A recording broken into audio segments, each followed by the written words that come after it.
Hello and welcome to the Film Ireland podcast. I'm Gemma Creagh, and ahead of the release of his fantastic film Jihad Jane, we're here joined by award-winning documentary director Ciaran Cassidy. So thank you so much for chatting with us. Thanks very much for having me. I love to get people's origin stories. Can you tell me a little bit about how you got into the industry? Yeah, it was kind of very sidestep, and I'm a filmmaker now. Like it definitely wasn't. Like I wasn't like going up on the bus from Cavan to Dublin thinking, I'm going to become a filmmaker. It would have been beyond what I was kind of aspiring at the time. I kind of got into journalism first. So my primary degree was economics when I was in college. But when I was in college, I was doing kind of student journalism. So I was kind of interested in journalism. I did magazines. I liked doing it. Wasn't, an amazing writer or anything like that. But I liked kind of layout, design, stuff like that. And then after I left college, I went back and I did a master's in journalism. And I kind of started getting into doing audio docs well before podcasting and stuff like that. But I started kind of getting in, I think that was what I did for my thesis. But I started kind of getting fascinated by that, telling stories kind of longer term. So that was kind of another step. And then when I left that with the audio background, I did a TV series for Taoiseach Cahir. Which we got off the ground on the very start of BAI Sound and Visions, and then I was kind of working as an editor on a soccer show, and it was just like when I was working on a soccer show, I started working with cameras. So it's brilliant. So you're getting all the technical know-how as well as you're going along, because journalism to filmmaker is a leap, but if you're getting that incremental knowledge, it's so important, and it's all storytelling as well in different forms. Exactly, yeah. The first time I would have been working on those shows, be it the Taoiseach Cahir, and I was just the first time I was working with cameras, and I didn't have so I was kind of learning. And then on the other hand, I started working with Doc 1 on Radio 1, or T Radio 1, and then I started making a lot of radio docs. So then what I was doing was I was processing a lot of stories. So I think one of the advantages of that was that I could be doing up to maybe 10 docs a year. So if you're doing a film, you're doing one film a year. By the end of the year, you're jaded with it. You've know the story inside out. You're going around. It takes ages to get loads of stuff. Well, then I would be nearly on 6-week cycles where I would be 1 week finding myself, in England trying to find out, the origin story of a skeleton that was found in a woods there, and the next week I would be back doing a documentary about a girl who committed suicide after she was bullied and left behind a diary, and her parents are reading that diary. So you were moving from different stories to different stories, and you were getting kind of an insight in how to approach those. And when you're talking about all the technical things, you were doing the research, then you were going off and recording them, and then you were coming back and then you were editing them. So you're kind of seeing every stage of it, but obviously it wasn't, so you're getting a kind of an idea of each area, but very kind of intensive. So it was a kind of a good background. And then I started doing short films for the film board. So the first one I did was Collaboration Horizontal. That was about the head shaving of French women in a town the day of liberation. The German soldiers had gone, and these are women who had slept with German soldiers, and it was kind of based on a Robert Capa photo. Now that doc was kind of hit and miss, but it was my very first one, and I learned a lot on it. So I then think with the second one that we did was Bergman, and that was something I was working with. It's just when you're doing anything the first time, you have to go through it. It's from baking a cake to building a house to skating on ice or whatever, and I think you just kind of have to experience it for that first time.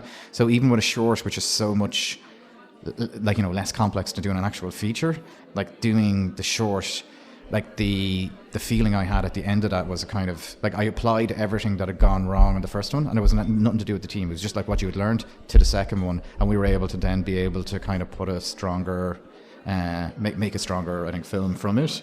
And then Bergman, a lot of stuff when we were making that kind of went right with it, and then it did have a kind of really unique life of its own for about a year.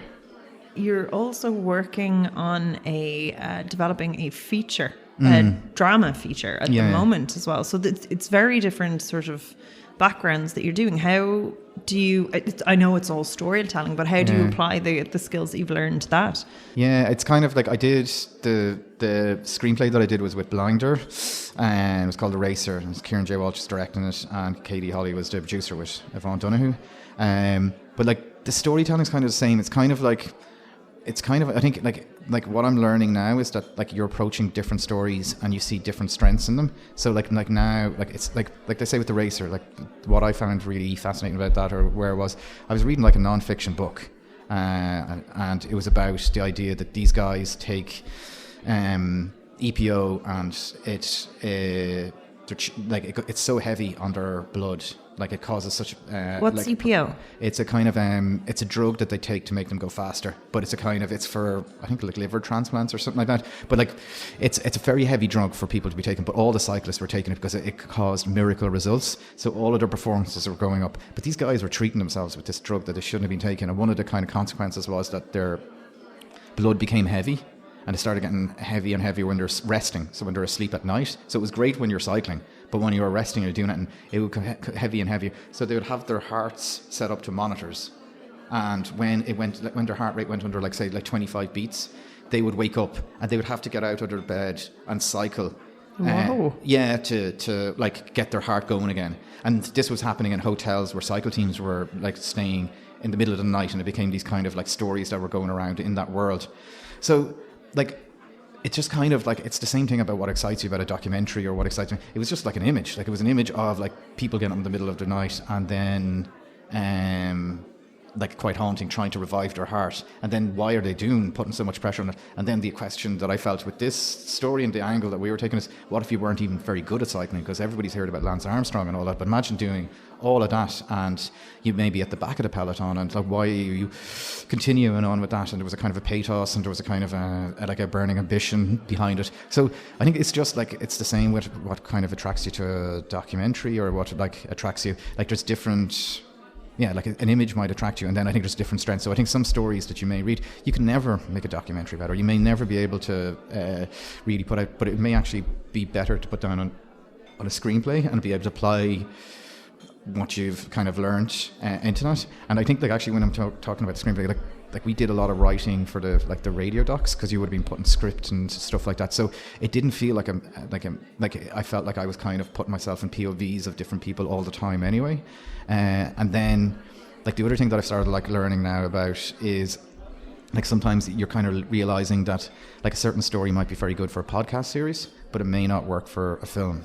And then something might be very good for film, but wouldn't work for podcast. So you're just realizing that different stories go in different areas, and that's where we're kind of... And that's very interesting. So do you mean something that's very, very visual works well as a film, but something that's a bit more character-driven might work better for TV? What did you... I think like, let's say, like I think for film, like obviously, I think like, let's say a documentary at this moment in time, I think a lot of it is, I think like what's happening now. So like something that's in the present tense makes brilliant visual filmmaking at the moment. While I think something that happened in the past, it may be better relayed with voices and podcasting. But then it's also what type of story that you might be looking at. And I think, like let's say with a kind of podcast series, something... Then some things thematically that happened like in the 1950s ring very true now. And I think that's very interesting. Like I think there's a lot to be said about the horizontal... It's in French. What's the name? Oh, collaboration, horizontal. Collaboration. Sorry, I'm so bad. But that's something like that is like it speaks a lot to where we are now. The like in these certain kind of times when right wing politics is so prevalent. There is something about the ideology there about women being shamed and punished and punished that is very zeitgeisty as well with certain things that are in the news. Yeah, well, I think that's kind of what I was kind of interested in that short film was that it was like, why were these women the first people? Like literally the Germans had gone out the door. So why was it the women, and what was it about them having relationships with the soldiers that really annoyed you and whatnot? And I think that's what we were kind of looking at. And like we try not to be judgmental, because I think the thing about it is as well, like I think the thing we felt, and when you're going into town and people were very honest with their time, it's just a real complex, pressured period. Like it's occupation, and people are losing their minds, and people are dying, and there's people being dragged out of their houses and sent to camps for listening to the BBC. So it's kind of like, you can't have like some guy from Cavan arriving 45 years later going, thing. So you're just trying to get a kind of insight about what was really happening and who these people were and who were the people in the picture. And but the themes as well that you pick are also very different themes. Do you find what interests you, what you're drawn to, will change? Is it again the medium that you're working in specifically? What kind of draws you to stories? I think like especially like, let's say with a film like Jihad Jane or anything, like if you're doing a screenplay, like you have to be personally driven to it. It has to be something that you're kind of connected to, because you're just going to spend so long with it. And like, it's not like, I think like the thing about it is that it's like anybody who's kind of been in an edit, or anybody who's kind of been like just trying to, like just follow through with it from the pitching to thing. You got to just be like personally very connected and feel kind of strongly about why you want to tell the story, or that there's something personally that you're kind of interested in. It has to flick that little switch in you, because I think like I found it before, like when I started off and I was doing kind of docs or something like that, if somebody gave me a story, I always kind of called it like, oh, you see the light at the end of the tunnel. So if you're on a doc, you kind of have an idea of the arc and the storyline of the place you're going.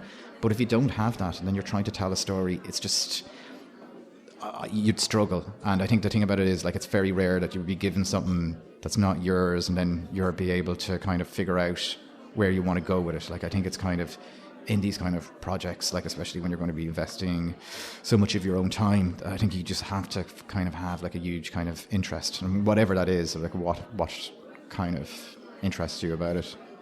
And definitely, so we'll start talking about Jihad Jane now, because it's again a very interesting film. So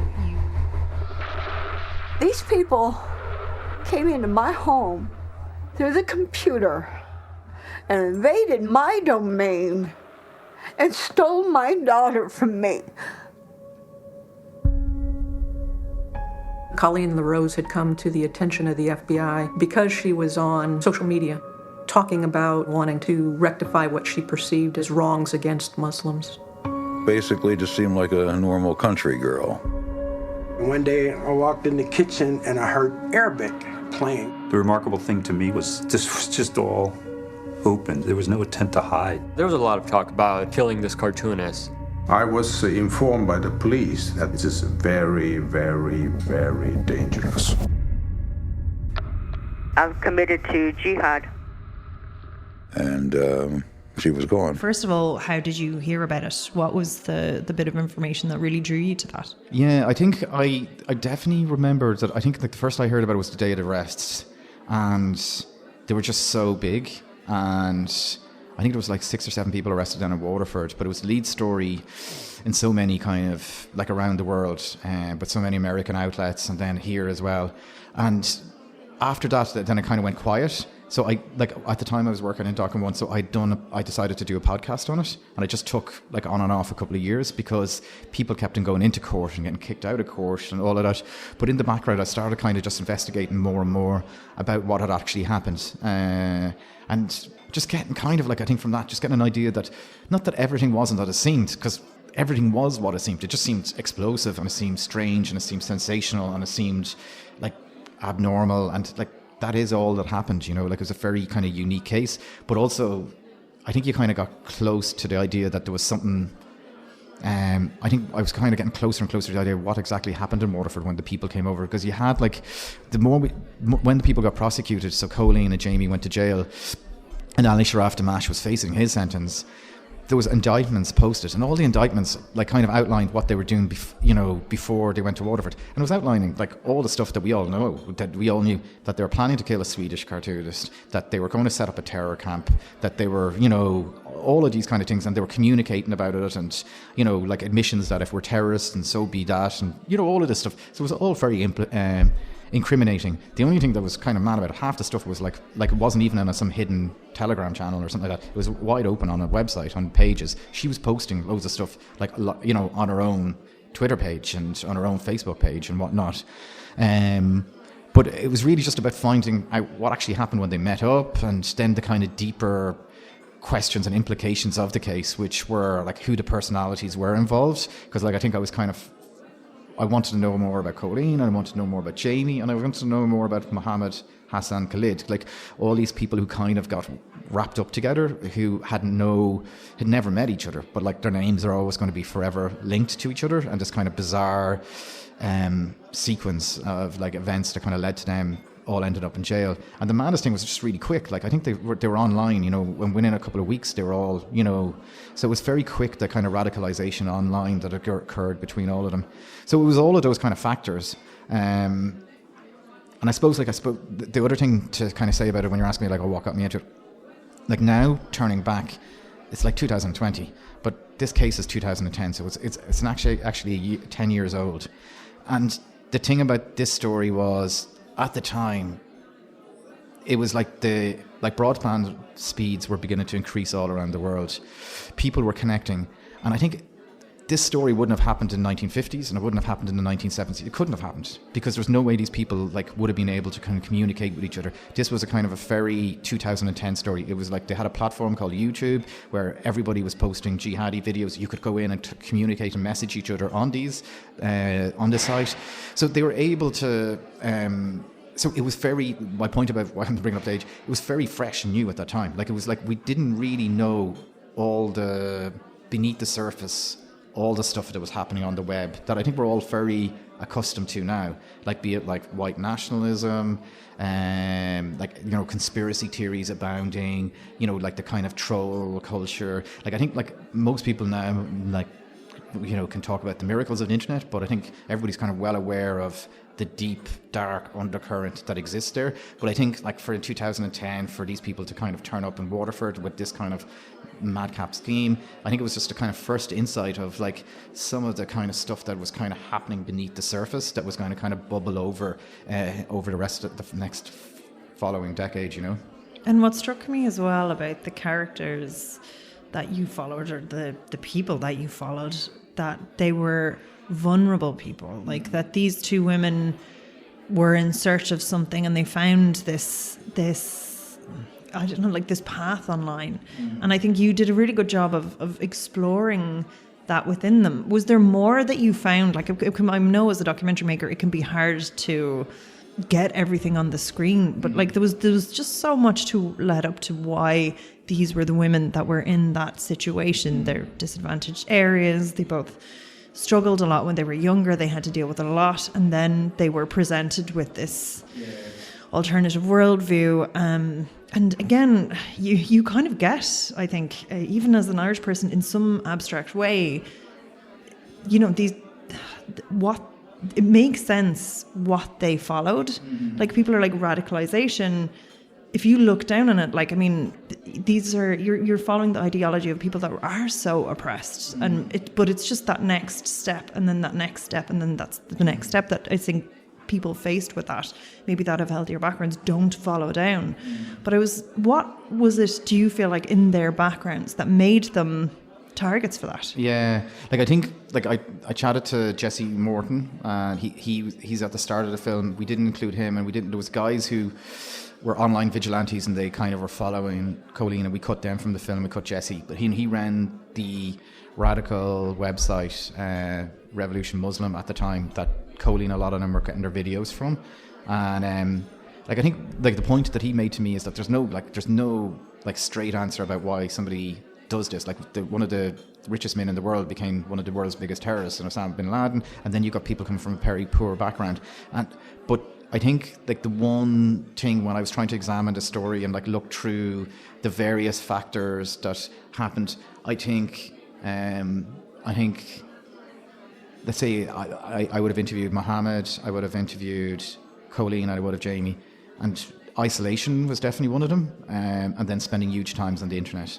Like, they were two things that I was watching, and then three things, like third thing, especially with Coleen and Mohammed Hassan Khalid, were like, and remember, if anybody's listening to this and they don't know, Mohammed Hassan Khalid is like, I think 15 at this time, at this age, and he's got Asperger's, so that's the other kind of co-defendant.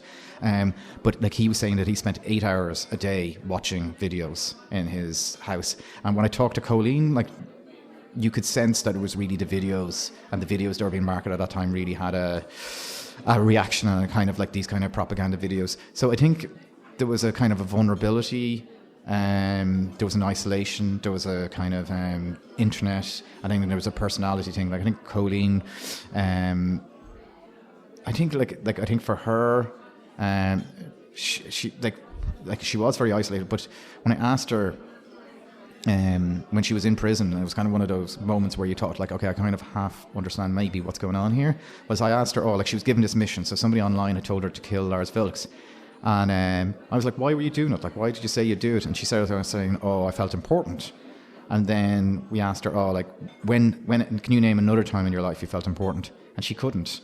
And I think, like, this was the sense that in that isolation in her house, I think she was getting a sense of importance from this, you know. And I think with Jamie, like, she never really was part of any plot per se, like in the sense of like trying to kill Vilks. Like, she didn't kind of say, like, let's, you know, she was convicted of like aiding terrorism. But the thing was, like, I think again she was very isolated, spending a lot of time online, and it was part of it. Like, I think the attraction was like relationships and getting married and stuff like that would have been an attraction. I think I think what happens is when when they all went to jail, like, all that we were really left about what had happened with the plot was like was these indictments, which detailed what they're communicating. But there was a lot of other stuff happening, and that's possibly, like, that's what really the documentary was about.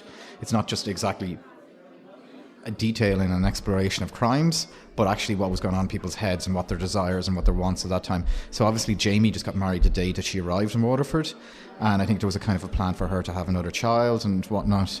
And so maybe like her... And she seemed particularly vulnerable watching the documentary, and my heart went out with her, because Coleen, you got, you know, she seemed to have a lot of agency. It seemed very, very misdirected. Yeah. But Jamie, that was my sense of it. I don't know if you a lot more insight. Yeah, no, that, I think I felt that, like I say, Coleen was more proactive in everything that had happened. Like, she had decided to go to Ireland. She decided to leave. She had a lot more agency. Like, the question with Jamie, Paulin Ramirez, and what always struck me was she was in that apartment. She was there from like September till like March, until the police came, and she only left it on 4 occasions. And like, when we asked her, like, it's in the film, like, why didn't you leave? Were you banned? Like, did Ali Sharaf Damash stop you from leaving the house? She said no. But he just didn't take me anywhere. And it was that kind of strange contradiction that, like, she was kind of like, not that she was imprisoned there, but she also couldn't leave. And like, she wouldn't leave her on her own volition. And I think that in itself was, I found very troubling, and like, it kind of worried me. So I think, like, with Coleen, like, I think they were very, like, I think that's why we wanted to tell both sides of this story, and we didn't want it to be like the Coleen show, or we didn't want it to be the Jamie show. But I think with Coleen, I think she kind of actively pursued stuff, and then it fell apart, and she went home, and like, she's, you know, a hugely extrovert character who's like very personable and gets on well with everybody. But Jamie, from like what I read and from the kind of encounters, I think just was, like as you're saying, was more vulnerable, and also didn't have as much agency in like what occurred. And is it hard to, like, first of all, get access to everybody? Like, you've great access here. You have like these kind of personal interviews with these women, with the family, with the people that knew them. How is it difficult as a documentary maker to get honest information and those points? Did you have to keep going back, or what was your, like, what's your tricks as well? I don't know, like, I think like with us, like, the story kind of unravels. Like, it's just like, it's kind of it's just quite slow, like, when in a case like this. So like, for a number of people, like they're off the grid, in the sense that you don't know where they're living, you don't know where they exist, or like, as in these cases, they're in prison and whatnot. So like with some cases, like, we've only got like a very short window to interview people, so you really didn't know that much, you know, concerning it, and we knew the case and whatnot. While in other situations, we would have spent, you know, days upon days with people, like, kind of wandering around and hanging around, or like, as in Coleen's case, traveling across the country. So that was one of the strange things with the film. Like, there's so many characters, and you need to kind of see these different characters to explain what was going on. So like, even somebody like Lars Vilks, like, every time we had to interview him, like, Swedish security police would have to meet us in an undisclosed location and frisk us and check us and all of this kind of stuff, and then we'd be like, all our equipment would be taken off and taken. So it wasn't like we were kind of, you know, following him around in his house. It's, you know, like, he himself is a very interesting character, Yeah. and really contributes to it. Yeah. Like, I think, like, the point about it is, like, it's kind of like everything in this story. Like, if you say, oh, they were planning to murder a Swedish cartoonist, the audience's first question is, who's the Swedish cartoonist and what did he do? So you kind of have to tell a bit of his story as well. And I'm not going to lie, it makes sense. Like, he really like digs the sword, and I'm completely all for freedom of speech, definitely. But I think what's very good is you present it from all sides, and you can totally see why his work really irritated people as well. Yeah. But he's a kind of very interesting character. Yeah, like, I think the thing that we felt was that there was kind of a chain of events, and they were all kind of interlinked.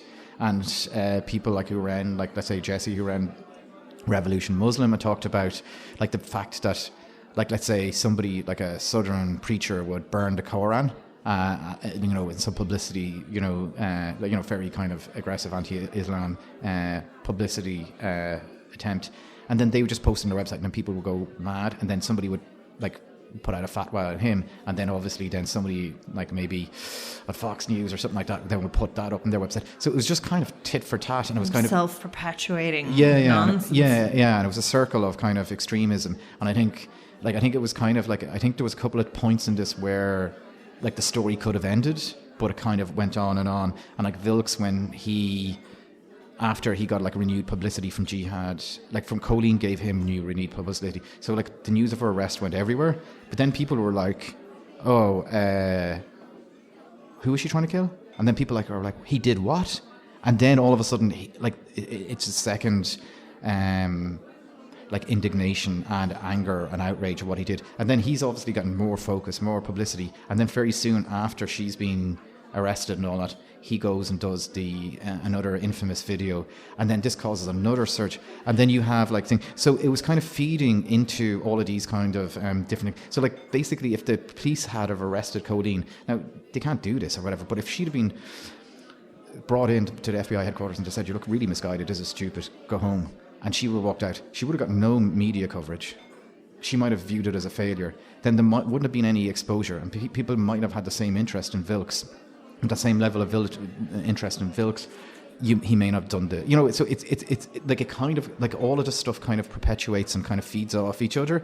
And it was just kind of, for us, it was important just to kind of show all the kind of dominoes and how everything had an effect and consequence on each other. So even things that we may have thought was kind of harmless, like, part of the idea of terrorism is publicity. And, like, we felt like the media and Oxygen and everything concerning these events actually fed on other stuff, even as harmless and as it may seem, and how inept. So there was always this kind of, like, cycle that was operating beneath the surface.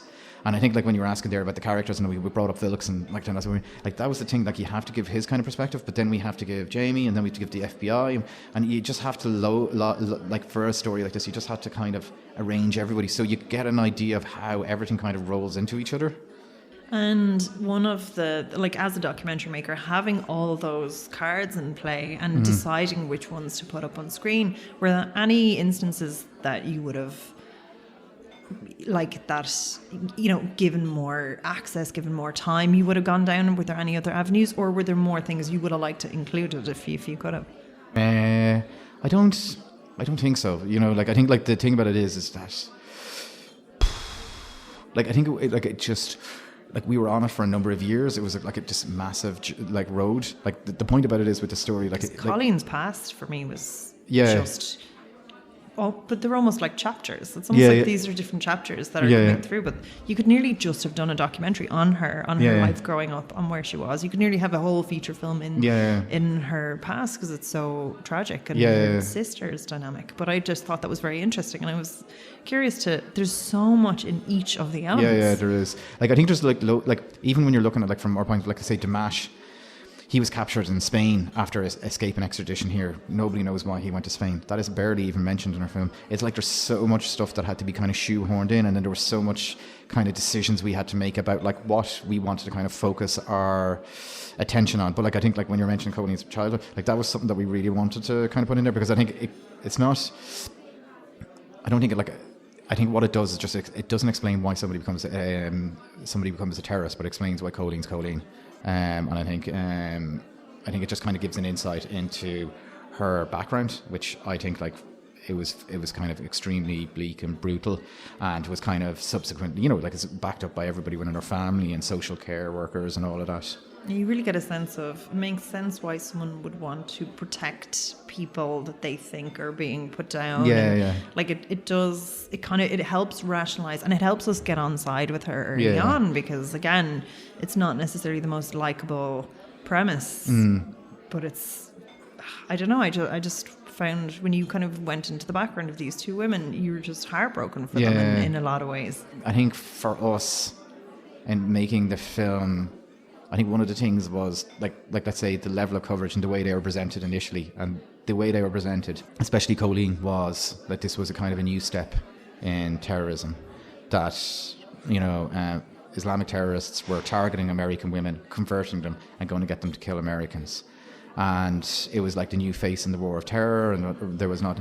And Coleen's, you know, like you had those kind of giant images of her rotating on a and screen. It's quite a scary image. That's the one that's used in the poster of the film, where it's quite a severe image of her when she's very charismatic, and she's a lot softer when you interview her. Yeah, no, she is. And I think the thing is that, like, when you're asking about their backgrounds and stuff like that, I think the film was like, that was what was presented, and I think we're just kind of demystifying the arrests and the people, and just kind of presenting their true, real personalities and where they're coming from. I think the one thing that we felt about it is that around those arrests and around the coverage, that it was very alarmist and very sensational, and when you start meeting them, like, I think the point about it is, I think once you see Coleen sitting into a car and she's got her teddy bears with her and all that, I don't know if people would be scared of her, and like that's kind of really what like is like one of the questions about it, because I think we just got to ask why we're trying to scare each other, and especially about something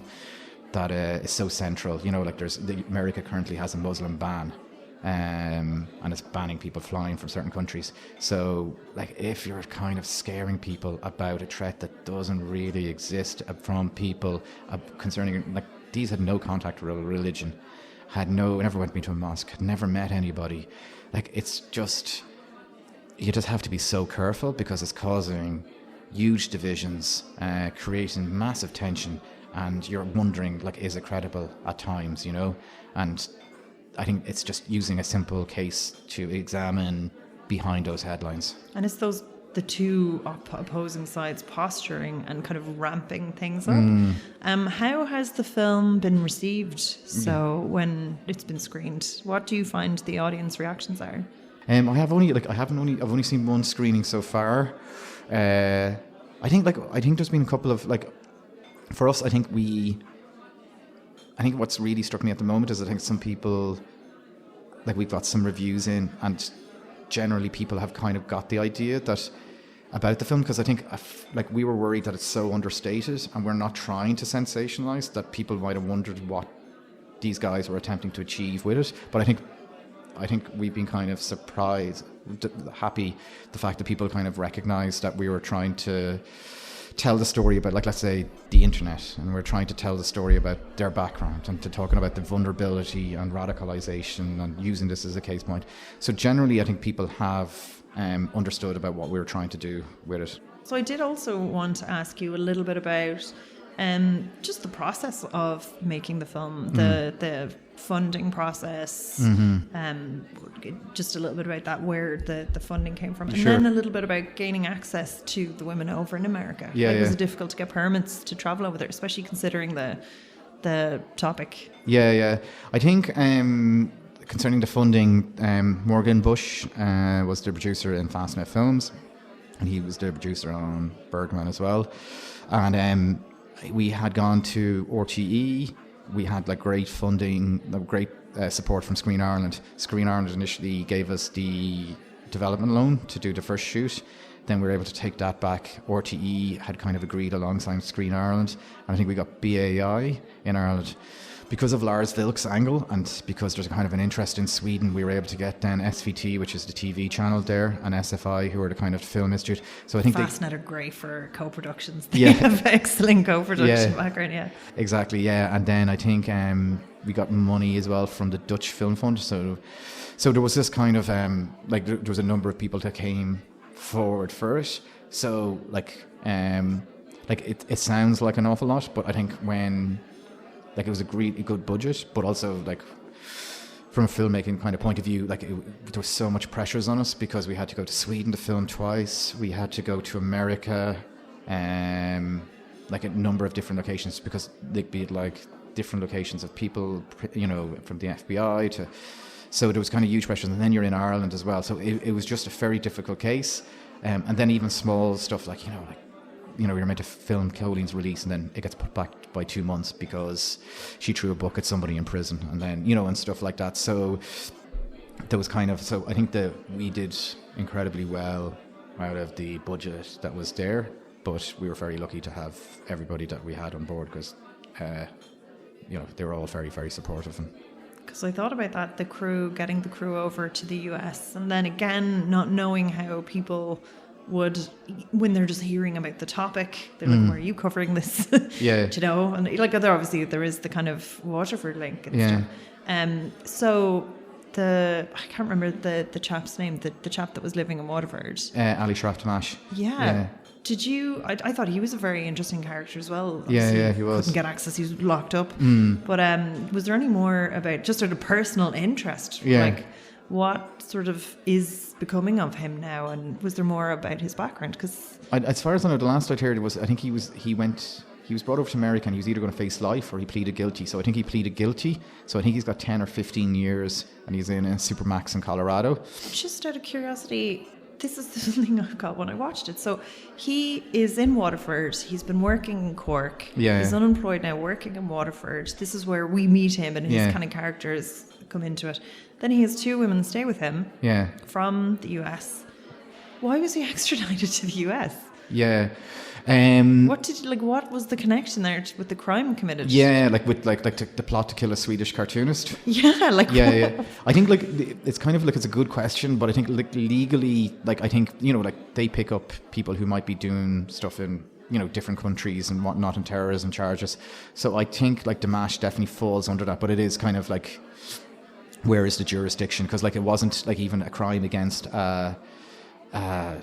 It wasn't even a crime against an American citizen. The 2 women kind of went over voluntarily. They wouldn't have had a relationship with him. I think the idea, I'm only second guessing here now. He seemed to be targeting American women, and he seemed to be trying to encourage them to come to Waterford to join his camp. So it wasn't really a camp in the end. I don't want to give too much of a spoiler alert away, but one of the interesting things about this is the way that you've demystified all these characters, but yet there's a slapdashedness to all of this that and you really go into this, that it's not exactly the kind of top level masterminds that were coming up with this. It's kind of funny because I remember trying to talk to law enforcement and stuff like that about this case, and I think they would get really annoyed with me because I would be talking about how farcically bad, say somebody like Dimash was, because one of the messages he gets is keep this, from his handler Eagle Eye or whatever, is don't bring attention to yourself. Don't, whatever you're doing, bring attention. And he's wandering around with 2 American women in full robes, wandering around Waterford, and also one of them's Coleen, who's very vocal and loud. So it's he's bringing so much attention to himself. Constantly. So it was kind of, and also they kind of dropped Coleen off to the airport. You're thinking and then you never. It was written by Chris Morris. Or something. Yeah. It was just so over the top. Yeah, so far. But I think the thing about it is even with somebody like Dimash, I think at one stage he had been in. I think he wrote stuff about he wanted to bomb Irish people, and he kind of explicitly had kind of named Irish people and whatnot. So there was always kind of an underlying menace there, but also with his kind of thing. Because we don't want to be kind of saying, I don't want to be, we were very careful to not to either make people, one of the things was when we were pitching it at the start, it wasn't a miscarriage of justice case. They did write that they were going to do this, and they were calling themselves terrorists. And it's a threat. A threat is as good as in a lot of ways. I mean, there's intent. That's fair enough. Whether they would have had the capacity or the resources in any sense of the word to be able to do it is another question altogether. Yeah. But just, I don't know, like there was so much about the mechanics of the legal aspect of this film, which is just fascinating. Like, it's a fascinating watch for anybody, because it's just not what you expect when you hear the title. Yeah. This sensationalized character. Yeah, like I think concerning Dimash, I think it's all of these characters. There is a contradiction, because you just never know. You're almost science fiction about whether somebody's going to do something or not, and we just have to try and be as balanced as possible. And I think with somebody, you can say that they weren't very good at something, but also like Jamie and Christian said that he wasn't very nice. Coleen said that he wasn't very nice to the kid. So you have to then listen to what people are telling you about what was happening, and you have to be kind of honest about that as well. And then you're kind of aware of like some of the writings that he may have said or whatnot, which I think they were doing a lot of writings, but like if something had happened, I don't think people would have been turning around going like it is very definitely, like, it sounds, I'm delighted that he's in prison. I think he definitely should be. Yeah. And I would not even have questioned that fact at all, because again, all this stuff is just up online, and they didn't even hide who was posting it. Yeah. But it was just the case of, why did he go to America? Why did America take him? Yeah, I think that's their kind of their terrorist legislation, and just rock in anywhere and do what you want. Well, I think like it was a massive operation in Waterford. Like one of the things, like there was an Italian restaurant beneath where they were living, and they had it on CCTV, and it was like 40 or 50 people coming in through the door and arresting people, but unfortunately they wiped their tapes, so we didn't have a copy of that, but it was like it was a huge event, and it was very coordinated between the American and the Irish police forces. But I think I think it's just like, I think all the characters are just such a like that was I say, if we were asking ourselves like in the edit and how we put it together, like that's kind of the hardest thing, because you're trying to find a balance in who they were and all of the inherent contradictions and conflicts that exist between all the different personalities. And you definitely just get this across in the film, where it is just something that just isn't a cut and dry answer. Mm-hmm. And I think your exploration of that is very, very interesting. Yeah. Again, was there anything in the process, so you had done a podcast about it, was there anything in the process of doing the film, maybe like extra bits of information that you learned or about them, maybe that you can't use, or was there anything that you had to drop maybe for ethical reasons? I think that's I think there would be kind of a lot of stuff, like I think like we were very sensitive about all aspects concerning the children involved in the case, and then it's kind of certain backgrounds like of Coleen and a couple of other things, but I think we wanted to tell an honest story as possible, but we were extremely acutely aware that they were quite vulnerable, and we wanted to be kind of very conscientious of that. So I think there would have been stuff that we didn't want to kind of include, and we shouldn't have included, and we didn't include. And then there was other stuff that we felt was quite necessary for people to gain an understanding about the story. But like you're asking about learning about it, I think like every time we met people and every time we went, you would have learned stuff. You know, like one of the last interviews we did was Mohammed Hassan Khalid, and then he just kind of gave us a great insight, because he was like Jamie didn't have a huge insight into like what was happening in the chat room. You know, like she was kind of like a bit vague, and her lawyer was there for that interview, and I think Coleen had like a very kind of detailed analysis or kind of story, but some of it you're kind of trying to figure out, while he kind of gave a very clear kind of analysis about what was happening on, and also had a very kind of coherent kind of take on his kind of radicalization and how it occurred, and was kind of very, after the event, kind of analytical on it. So, but I think everybody gave you a different insight, like let's say, even including a load of people who didn't even make the final film. And it is like the point about it is like they're all like, there will be stuff I say that'll come out after this that I'll still learn. Like I think like to turn around and feel like that it's kind of like that it's like you kind of know, we now know everything about this, and we know like Ali Sharaf Dimash went to Spain. I don't really know, was it a sting by the American authorities? Was he connecting with somebody that he shouldn't have been connecting for? I have no idea. And I think there's a lot of questions and issues concerning this that, only the kind of participants involved themselves or the American authorities or whoever may or may not know. But I think you just try and get a kind of a closer kind of idea. The more you meet, the more you talk. But yeah, I think that was the thing. I think especially the final year really pushed ourselves to be able to kind of make calls on how we kind of positioned the story, how we positioned where Coleen was at, where Jamie was at, and like especially Ali Sharaf Damash was at, the threats, the capabilities, and the balance, you know, between, like, because at times, like, there are quite funny things, but you can't make the film too funny. The film's quite sad, but then you want to kind of like get their personalities across, and so it's just that whole thing of applying that balance through all facets of the film. And how long did the editing process take? Was there different versions of the film? Oh yeah. Like I think myself and John Murphy was the editor for it, and I'd worked with John previously a couple of times before, and John's great. And I think one of the things we did was we went off and we filmed, I think it was in 2017, and we came back and we made a version of the film, and it was great to see it up there. And then I think we finished around December, and we did it with 16 weeks or something like that, but it was bad.